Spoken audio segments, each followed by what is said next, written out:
capítulo 1, versículo 10 ao versículo 13, o versículo 18 ao versículo de número 19.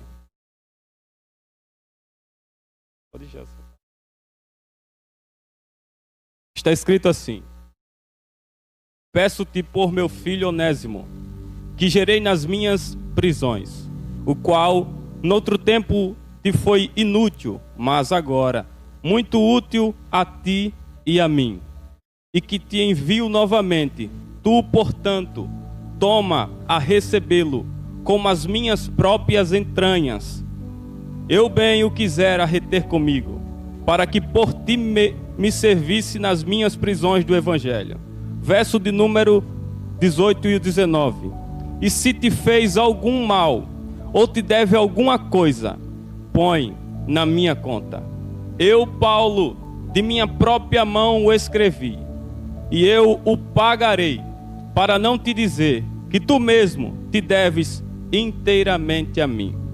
Meus irmãos, quero falar nesta manhã sobre algo muito objetivo, simples e direto. A saber que nós já saímos de uma pregação, de uma mensagem tomada pela presença e pela graça do Espírito, falando acerca do vale. Mas eu quero falar sobre 3 pontos: propósito, transformação e perdão. E o tema que Deus colocou no meu coração é: somente um escravo para entender o outro. Nós estamos diante de uma carta paulina, nós estamos diante de uma epístola movida por sentimentos profundos e extraordinários no coração do apóstolo Paulo, escrita aproximadamente no ano 61 a 59 depois de Cristo. Haja vista que essa carta seja provavelmente a menor carta que Paulo já escreveu na sua história. O apóstolo Paulo, aquele que foi o segundo maior missionário da história da igreja, aquele que mais inaugurou igreja por toda parte da terra. Paulo escreve para um amigo, um companheiro, por nome de Filemon. Ele escreve justamente enquanto ele estava na prisão em Roma. Filemon, que era um homem rico, e justamente era um homem que, segundo alguns historiadores, era fazendeiro, e que também era dono de muitos escravos, e dentre eles está Onésimo. Onésimo para Filemon não passa a não ser somente para ser escravo. Filemon servia no templo na cidade de Colossos. Colossos era uma cidade turística no vale do rio Lico. Justamente era conhecida como a cidade das águas termais.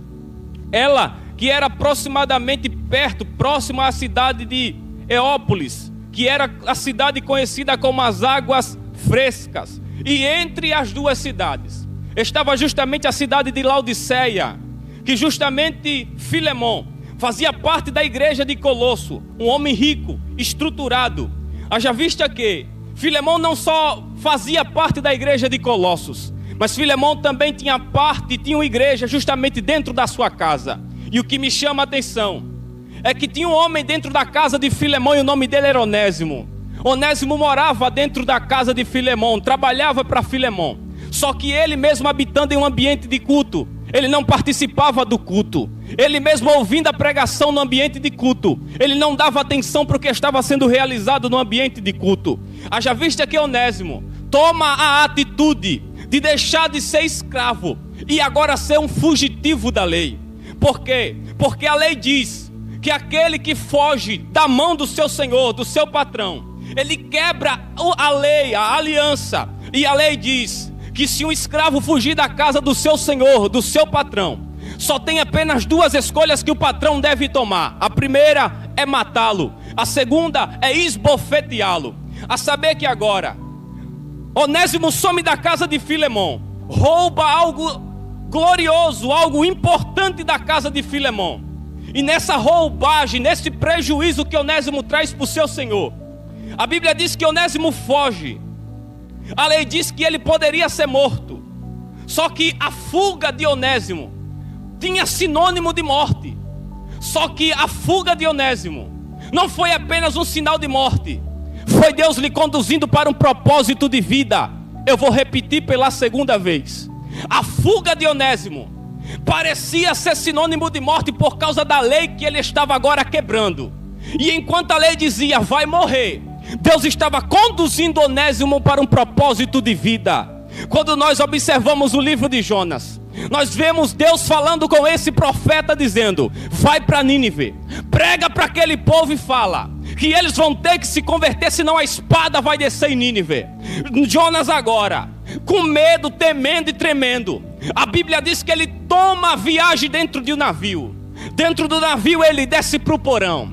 Do porão agora ele dorme, adormecido. Uma tempestade toma aquele navio que a Bíblia diz que todos os marinheiros, temendo, porque os marinheiros eram especialistas no mar, em pesca, em navegar. Só que a Bíblia mostra-nos que os marinheiros agora temem. Por quê? Porque uma tempestade que nunca havia visto veio sobre aquele navio.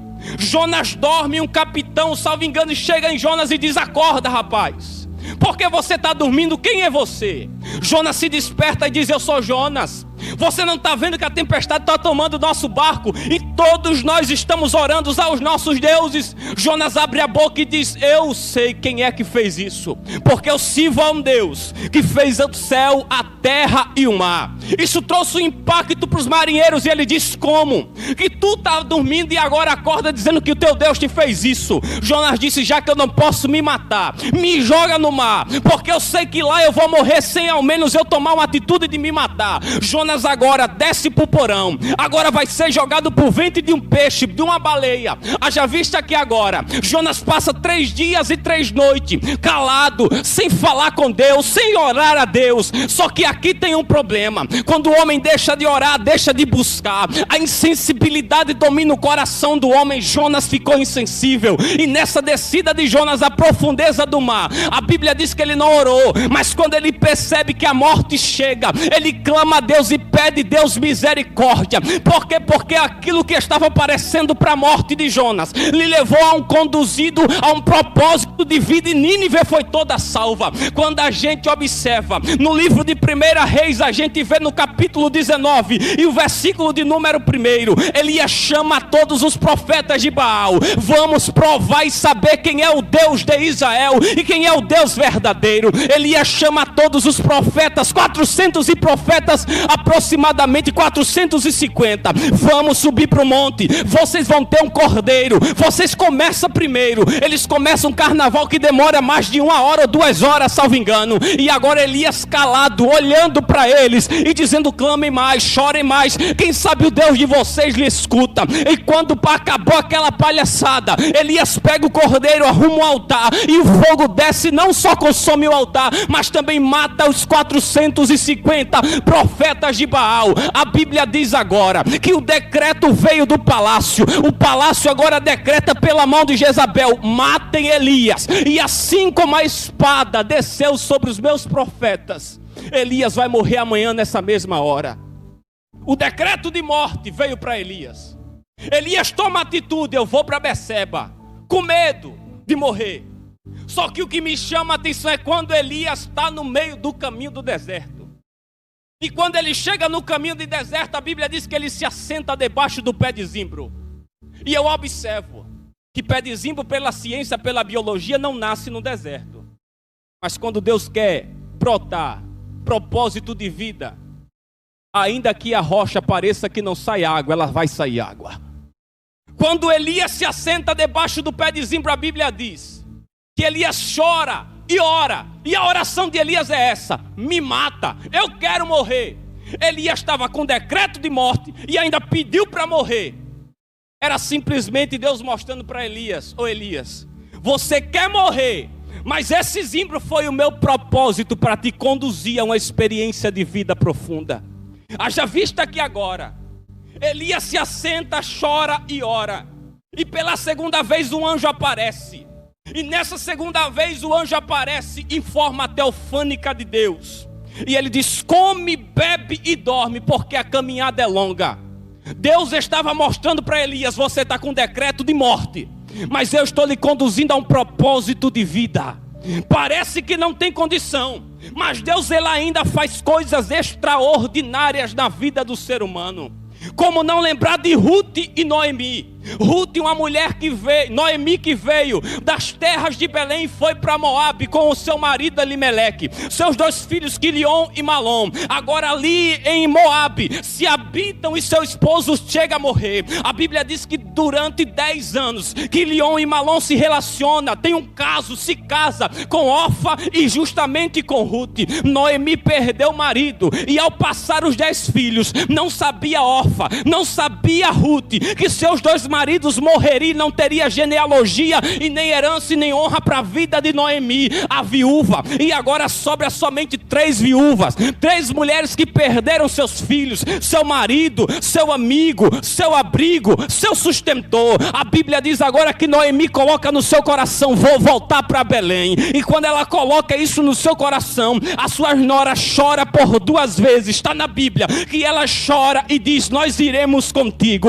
Noemi olha para Ruth e para Orfa e diz: minhas filhas, voltem para onde vocês estavam, voltem para o colo da sua mãe, voltem para o colo do seu pai. Será que eu, sendo velha, ainda posso gerar e vocês vão esperar filhos até crescer para vocês se casar? A Bíblia diz que Orfa beija e agarra Noemi e volta para a casa dos seus pais. A Bíblia diz que agora Noemi olha para Ruth e diz: Ruth, minha filha, você ainda é nova, eu não vou ter condição de me casar, e ainda que eu pense em me casar, eu não vou ter condição de esperar o meu filho crescer para te dar. Ela diz: pode voltar, tua cunhada já está voltando, mas quem tem propósito de vida não para no meio da caminhada. O decreto pode ser de morte, mas a graça que te cobre, que te envolve, ela é maior do que o sofrimento que está causando agora. A Bíblia diz que Ruth olha para Noemi, e quando ela olha para Noemi, Noemi fica calada escutando, e ela diz: ô Noemi, deixa eu falar aqui, enquanto você estiver andando, eu vou andar com você. Aonde tu inclinar a tua cabeça, eu também vou inclinar. Aonde tu dormir, eu vou dormir também. E escuta mais uma coisa, Noemi: o teu povo será meu povo, o teu Deus será meu Deus. Eu não abro mão da caminhada com você. A gente saiu do ambiente de morte e vai ser caminhada para um propósito de vida, e a gente não vai parar. A Bíblia diz que Moabe teve morte, mas só que Belém tem vida, tem pão, tem graça, tem presença e tem misericórdia da presença do Espírito de Deus. Eu estou falando sobre propósito. A Bíblia diz agora que parecia que não tinha esperança. Ela volta sem marido, porque ela diz: fui com tudo e voltei sem nada. Não me chamem de Noemi, me chamem de Mara, porque quer dizer amarga. Parecia que não tinha esperança, mas Deus estava levando Noemi, Ruth, para um propósito de vida. Quando a gente observa que Onésimo está justamente na fronteira, na fortaleza da cidade, ele é pego quando foge da casa de seu senhor, do seu patrão. E a Bíblia diz que na prisão ele é jogado. Parecia que não tinha condição, mas só que só Deus, para cegar a visão de um homem como Filemon, rico, conhecido, estruturado, presbítero Stasky. E não tinha condição de sumir da visão de Filemon, porque toda parte daquele ambiente ele conhecia como a palma da mão. Os historiadores dizem agora que Filemon procura: cadê Onésimo? Não está aqui. Cadê Onésimo? Não está aqui. É porque parece que às vezes a gente caminha no meio do período de morte e parece que não tem saída. Só que Deus está falando desde quando o presbítero Stasky estava pregando: esse ambiente pode ser de morte, mas eu estou lhe conduzindo a um propósito de vida. Parece que você não tem condição de sorrir, de se alegrar e de se abraçar mais, porque a pandemia tomou conta. E eu abro um parênteses para dizer para você: o que eu mais tenho ouvido enquanto eu tenho pregado na igreja é que parece que o povo pensa que a igreja está morta, fria, cabisbaixa e parada. Isso é um equívoco. A igreja de Cristo não foi inaugurada com neve, a igreja de Cristo não foi inaugurada com água, a igreja de Jesus Cristo não foi inaugurada com crente cruzando os braços e esperando a morte bater na porta.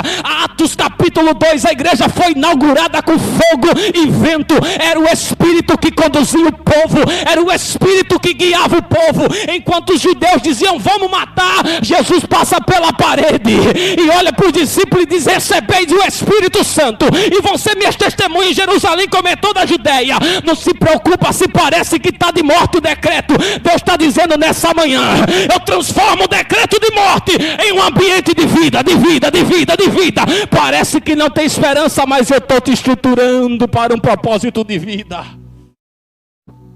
Escute, eu estou falando sobre propósito.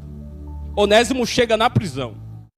E quando Onésimo chega na prisão, ele começa a dialogar. A Bíblia não mostra a conversa que Paulo teve com Onésimo. Só que na prisão eu faço uma conjectura, porque eu sei que eu estou diante de mestres da Bíblia e eu sei o meu lugar. Parece que Paulo olha Silas para Onésimo e fala, eu sei o que você passou, eu sei o que você enfrentou para chegar até aqui.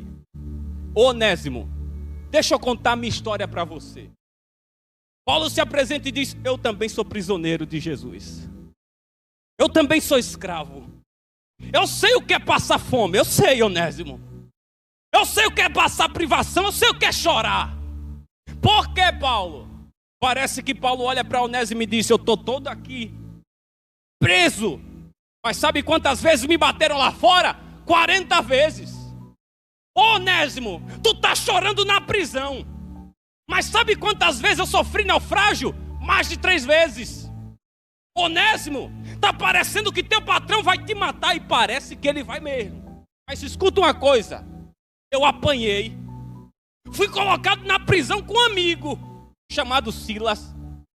Aí ele olhou para mim, eu olhei para ele e a gente começou a dizer, vamos orar, vamos cantar, vamos fazer alguma coisa. E Onésimo, escuta, a terra começou a balançar, as prisões começou a se abrir e não teve coisa melhor. Por quê? Porque quando tinha alguém lá fora que parecia que ia se matar, o Espírito desceu e se libertou e pareceu que era de morte, mas levou para um propósito de vida. Quando Onésimo escuta Paulo dizendo, Paulo diz, Onésimo, e ainda para melhorar, o povo pode até se envergonhar do que eu fiz. Por quê? Porque eu deixei a Roma para viver com Jerusalém. Eu vivia perseguindo os crentes, eu matava crente, eu jogava no fogo, eu aprendi aos pés do doutor Gamaliel. E escuta mais uma coisa, só numa cartinha eu matava uma cidade inteira no fogo. Mas Onésimo, parece que aquele fogo que eu jogava nos crentes me pegou. No caminho de Damasco, eu estava lá com a cara parecendo que era a última bolacha do pacote e dizendo, eu vou matar a igreja. Só que no caminho, Onésimo, eu não sabia que esse Jesus dos crentes me agarrou, jogou no chão e disse, ô Paulo, tu tá perseguindo a minha igreja, mas só que agora você vai ser perseguido, vai deixar de matar para viver como se fosse morto. Ô Paulo fica cego, cai no chão e vai para um lugar. A Bíblia diz que tem um homem chamado Ananias. Parece que todas as vezes que a gente está parecendo que vai morrer, estamos sozinhos. Mas escute, sempre tem um Ananias orando por você. Tem. Para mim estar aqui, tem mulheres de joelho. Para mim pregar em Sergipe, Pernambuco, tem mulher de joelho. Para mim viajar para estar pregando, tem mulher de joelho. Ninguém se estrutura sozinho. Porque enquanto Pedro estava na prisão, o que estava acontecendo? Um ciclo de oração na casa da irmã Maria. Não tinha disse-me-disse. Era solta Pedro, liberta Pedro. Paulo está conversando com o prisioneiro e ele está dizendo, Onésimo, eu sou escravo, meu filho. Eu sei o que você está passando, porque somente um escravo pode entender o outro. Somente quem chora pode entender quem está chorando. Somente quem passa fome sabe entender quem é que está passando no momento. Só quem é caluniado, desprezado em casa sabe o que é passar por isso. E Paulo diz, Onésimo, eu enfrentei tudo isso. Mas deixa eu dizer uma coisa para você, Onésimo. Nem a morte, nem a altura, nem a profundidade, nem a peste, nem a fome, nem a perseguição. O que, Paulo, pode me separar do amor de Deus que ninguém me arranca dele? Onésimo começa começa a chorar. E a Bíblia diz que quando Onésimo começa a chorar, Paulo diz: manda aí uma carta, eu vou escrever. Quem é teu patrão? Ele disse: é Filemão. Escuta, Onésimo, eu ganhei Filemão para Jesus. Filemão agora vai ter que me escutar com respeito, porque eu respeito ele. Só que o que me chama a atenção é que Paulo admirava Filemão pelo caráter de crente, pelo posicionamento que ele tinha. E detalhe, Filemão estava ferido pelo que o seu escravo fez. Só que Paulo está enviando para Filemão, presbítero Stasky, uma carta. E olha justamente como é que ele diz: recebe, Onésimo. Ô Filemão, eu já estou velho. Não adianta eu mentir. Eu vou usar uma linguagem nordestina. Não adianta eu estar com conversinha fiada. Eu estou falando com sinceridade. Aceita ele. Por quê, Paulo? Porque eu gerei ele das minhas prisões. Mas parece que todas as vezes que a gente está parecendo que vai ser morto, Deus sempre levanta alguém que está passando por coisa pior para nos gerar para um ambiente de vida. Porque somente um escravo pode entender o outro. A Bíblia diz que ele diz: eu te peço, Filemão, na sua carta, eu te peço por Onésimo, porque eu gerei ele das minhas entranhas. Guarda isso. Ele diz que ele era inútil no passado, mas agora ele é útil, tanto para mim, como para você também. E na carta ele continua dizendo: recebe ele. Mas Paulo diz: ele era inútil e é útil. Paulo está dizendo, eu estou usando de duas palavras para dizer uma coisa: que antes ele não vivia como ele mostrava viver. Antes ele cantava só por cantar. Antes ele roubava, mentia, enganava. Porque para Filemão, Onésimo era só um escravo e nada mais. Só que para Deus, Deus disse a Ananias: vai lá onde está Paulo, na rua chamada direita. Ele está cego, debilitado e não tem ninguém com ele. Ananias olha e diz: não dá para mim não. Por quê? Porque ele matou, prendeu, fez de tudo. Aí Deus olha para Ananias do céu e diz: mas para você ele é isso. No passado dele teve mancha, mas para mim é vaso escolhido. Porque não importa para Deus o que você foi lá atrás. O que importa para Deus é que você vai ser daqui para o futuro, daqui para frente. Existem pessoas que olham para você e por causa de um erro já descarta, por causa do deslize já não presta mais, por causa de um pecado não serve mais para cantar, não serve mais para pregar. Engano teu. Deus todas as vezes foi ao encontro de pessoas que estavam caídas lá atrás para restituir e voltar com a sua glória. Quando eu me lembro de Davi no capítulo 51 do livro de Salmo, a Bíblia diz que Davi pecou com Betseba. O profeta chega para ele e diz: você pecou. Ele disse: eu? E o Espírito de Deus revela e disse: foi. Ele disse: só não retire de mim uma coisa, o teu espírito, porque o espírito traz para o homem história que nem a marca do passado pode apagar. E o que me chama a atenção é que quando tudo parecia não ter condição, porque Filemão decretou a morte. E existem pessoas que gostam de olhar para o nosso passado, para o momento que nós era inutível, que nós não prestava para nada, não tinha nem validade. Só que o passado de inutilidade não vai interferir, presbítero Stasky, em um passado, em um futuro de utilidade. Eu sinto o Espírito Santo se movendo sobre nós aqui. O passado de inutilidade, não prestava para nada. E o que ele era? Ladrão, maconheiro, feiticeiro, roubava. Só que Paulo está dizendo: mas agora não. Ele já foi. Agora ele é servo. Recebe ele como teu irmão, não como escravo nenhum. Porque para algumas pessoas, como você andava lá atrás, é o que você vai continuar sendo até você morrer. Só que para Deus ainda tem esperança. No livro de Jó a Bíblia diz que ainda que uma árvore seja cortada, e parece que para muitos não tem condição, mas ao cheiro das águas. A Bíblia diz no Salmo 42, assim como a coça brama. Coça é um servo da Europa. Ele é tão ansioso pela fonte da água que a Bíblia diz que quando ela começa a sentir o cheiro da fonte da água, porque coça verdadeira não se alimenta em fonte rasa. Por mais que tenha uma fonte na direita, na esquerda, ele sabe, a fonte verdadeira é longe, mas eu sei que ainda vale condição de ir atrás dela. E quando a coça chega na fonte, ela não bebe não, meu filho. Ela não só cheira água não. A biologia diz que ela mergulha, se banha, porque ela entende, eu estou na presença do Todo-Poderoso. E se você entender o que Deus está falando nessa manhã, é que o teu passado de morte não vai destruir o teu futuro de vida. Por mais que você não tenha força de orar, por mais que você não tenha força de chorar, por mais que você não tenha força de ler a palavra, Deus está dizendo nessa manhã na minha boca, eu te trouxe aqui para você entender que eu estou lhe conduzindo para um propósito de vida. Mas Senhor, eu estou chorando, não tem comida, não tem roupa em casa, não tem dinheiro na conta. Se preocupa não, a minha presença é mais valiosa do que esse projeto que você acha que é bom. Eu lhe livrei de namoro, eu lhe livrei de casamento que poderia lhe levar para a morte, e liberto hoje você para viver meu propósito de vida. O Espírito Santo está na casa dizendo para nós hoje aqui, eu estou cuidando, sarando, levantando, restaurando, avivando você hoje, para você ser cheio, levado, impregnado pela presença do Espírito de Deus.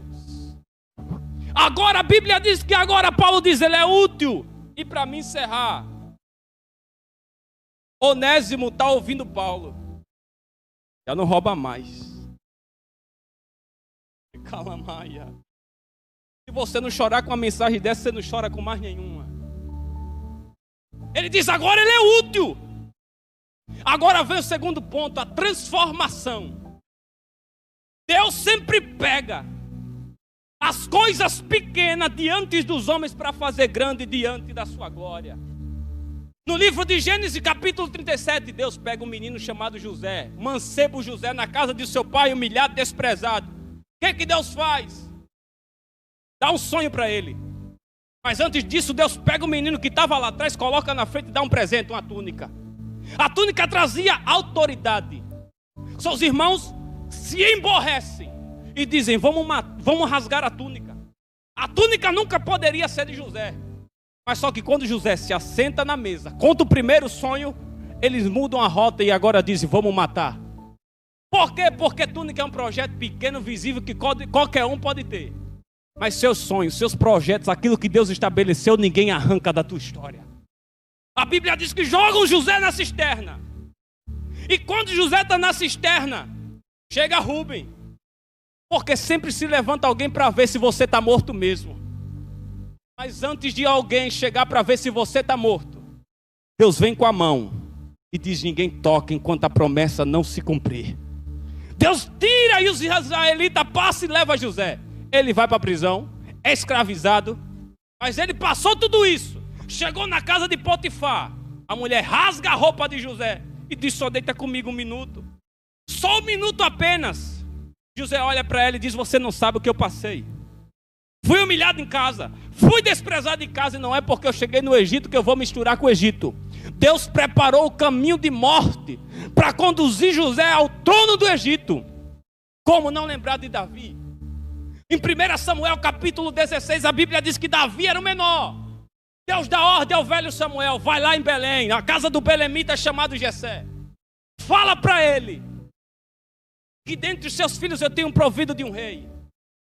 Ele chega, Eliabe é bonito, formoso, habilidoso. Samuel para e diz, não está perante ti o teu ungido? Tem estrutura, beleza, aperfeiçoamento. Só que Deus abre o céu. Ô Samuel, tu está olhando só pelo que ele carrega por fora, meu filho.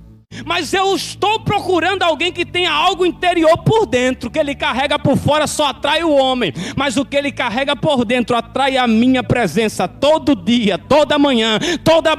Oh meu Deus do céu, o que Deus está falando nessa manhã aqui. A Bíblia diz agora que Davi é pequeno. E Samuel olha e diz, ninguém vai se assentar à mesa não. Até que o menor chegue e a gente se assente. O menor humilhado por detrás da malhada se tornou o maior rei de Israel. Paulo diz, Onésimo, eu gerei das minhas entranhas. A palavra entranhas na etimologia bíblica e no dicionário Aurélio diz que Paulo estava gerando do seu útero materno visão, em uma ilustração, ele estava sendo gerado justamente das profundezas, dos ambientes mais profundos. E Paulo estava dizendo, Filemon, eu vou levar ele vai até aí. E ele vai com uma carta. Recebe ele. Como se eu estivesse colocando o meu coração em uma bandeja. E cuida do meu coração. Da mesma forma que tu vai cuidar dele. Cuida dele. E outra coisa. Não maltrata ele, não. Porque quem te salvou e quem pregou para você aceitar fui eu. Tantas vezes você fugiu de mim, Filemão, mas eu pregava e você voltava. Ele que foi humilhado lá atrás, agora está tendo a oportunidade de vir para a minha presença. Aonde os Onésimos estiver nessa manhã, o Espírito de Deus está entrando com a sua mão para te salvar desse ambiente de morte, Onésimo. A Bíblia diz agora que Paulo está gerando Onésimo. E ele está dizendo, enquanto eu prego, Filemão, ele chora. Enquanto eu prego, Filemão